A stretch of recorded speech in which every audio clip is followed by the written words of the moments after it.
So I'm curious to hear from other people in the room if there's any other examples of business development that you can share that are driven by this kind of local knowledge, but also does good here and abroad.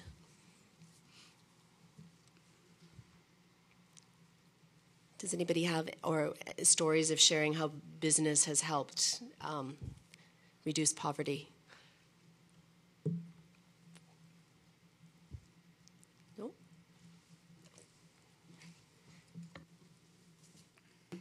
June. If you don't mind, I just wanted to share two small projects, and just because it's another example of how sometimes a small thing can become very important. And it's in the small country of St. Lucia. I won't speak about Jamaica.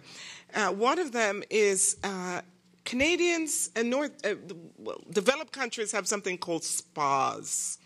And and they're usually not very comprehensible to other people who can't understand most of it. It's a bit like hiking. I always find developing country people have no idea why you should walk if you don't have to.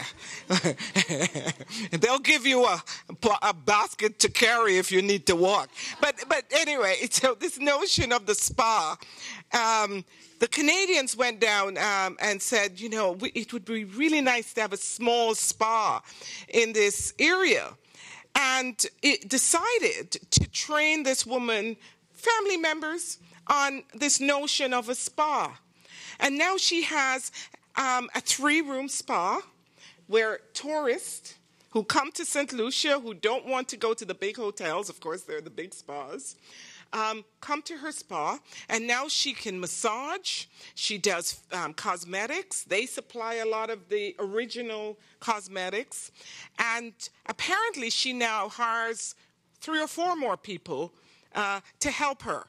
And that all came from this sort of connectedness. Another one has to do with a handcraft business. Same idea, that a lot of times in the Caribbean especially, I know this, we make things that tourists don't want. So in fact, the tourists who come to Jamaica buy things that we import from somewhere else. It's a really bizarre idea. But here we have a labor surplus, and it's sort of a lack of understanding of the marketplace.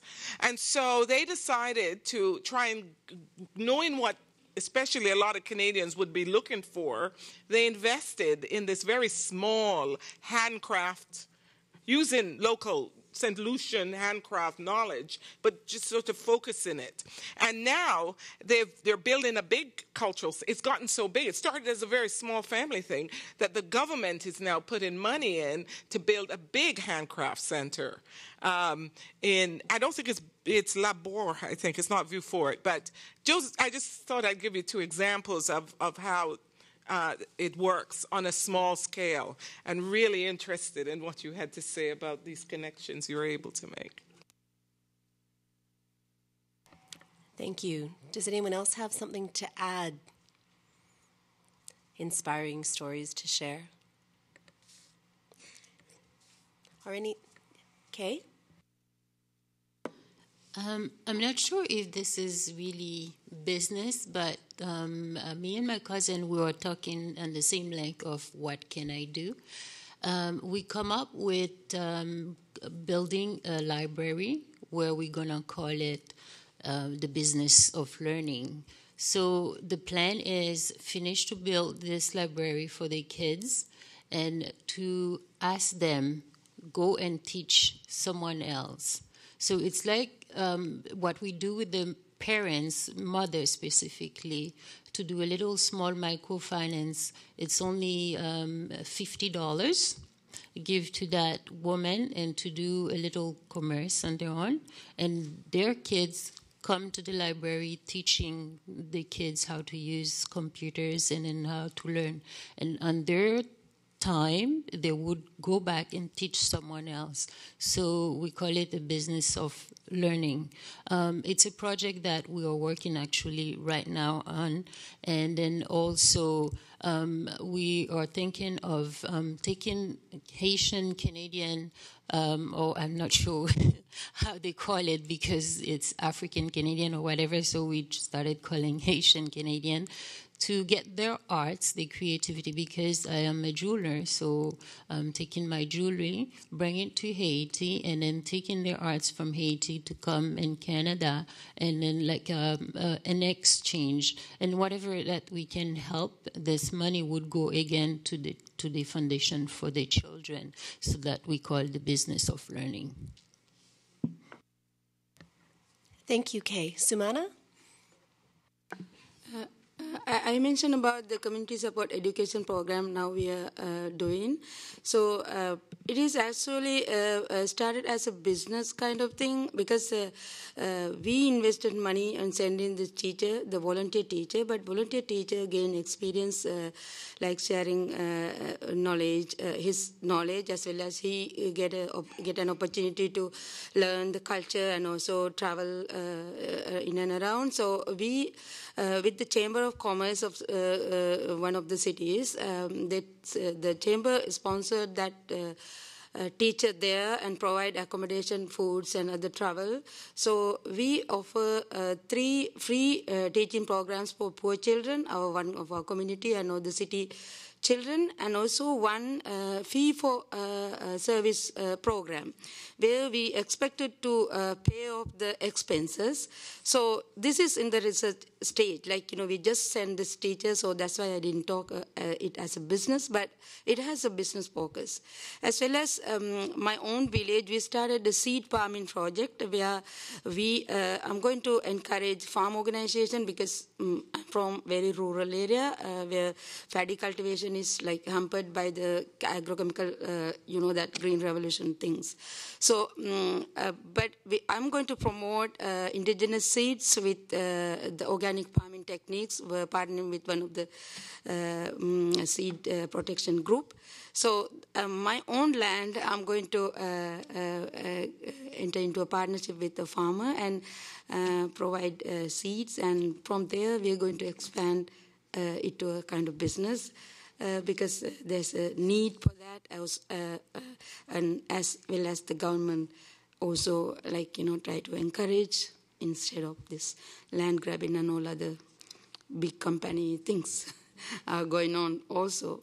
But it's a kind of business we are trying to promote. Thank you. Thank you, Sumana. Was there a comment in the black? Thank you. First, yeah, thank you. All right.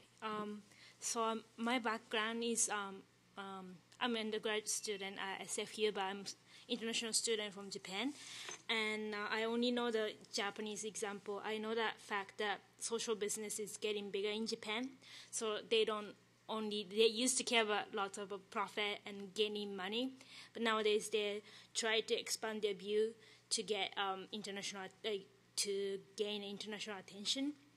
And I know the fact that one company in Japan, they creates the mosquito net, mosquito net, bat net, and then they sell it to the WHO, and so that they can actually provide the bat nets to some African country. And it's very cheap because they sell it to WHO first. They don't actually directly sell it to the people. So it's actually like 50 cents, and it's Japanese quality. So it actually, yeah, it's a good thing.